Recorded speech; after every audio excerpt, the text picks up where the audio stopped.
Mooji, how is it possible to open my heart in a world that is so full of violence and anger? Yes, there's a lot of violence and anger, especially if you have some anger and violence in you.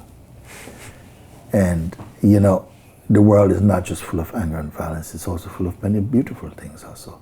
But sometimes we fail to see it because your vibration is tuned into maybe a negative state of looking. You see, we're looking through different filters. Like they say, if you put on yellow glasses, the world looks yellow. If you put on green glasses, it looks green. If you put on blue glasses, the way we think shapes how we experience things. There's not one single thing in existence that has a single inherent meaning. The meaning of a thing is in the perceiving of it. It's in the mind of the perceiver. As you change internally, you change your world and you change yourself. The things in the world, you can say, this world is horrible. Yes, there are horrible things in the world too. But we're not going to get anywhere by just saying it's horrible, horrible, horrible.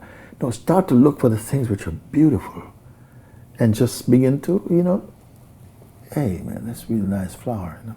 Sometimes you might go, that's not a nice flower. I mean, what's the point of nice? Watch your grumpiness. Be aware of your grumpiness and stop taking ownership for that. It's just bad habits. So that's one simple way. For the, you know, you don't want to come to Satsang. Okay, then okay. So look at at a certain point, everything can start to show its own beauty. Things are not ugly. We are just. If I give an example, you know, I remember one thing that happened in a satsang in Mumbai many years ago in the presence of a great master called Sri Nisargadatta Maharaj. In one satsang, as he was talking, one young man put his hand up and said, "Excuse me, sir, you know, I want to thank you for your teaching. You know, you've helped me a lot and I really trust what you say. But if I am to be honest, I have to tell you this, I have to confess, I am always experiencing suffering."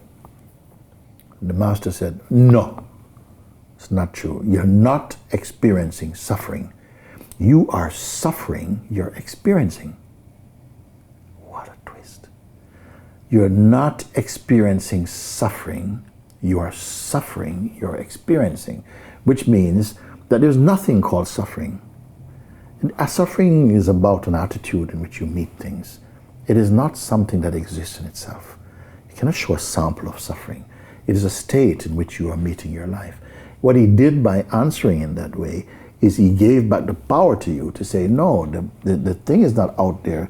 It's the way you are perceiving that shapes the way that you experience it. You believe so much in that you have believed it into existence, and it's become your experience, and that can change.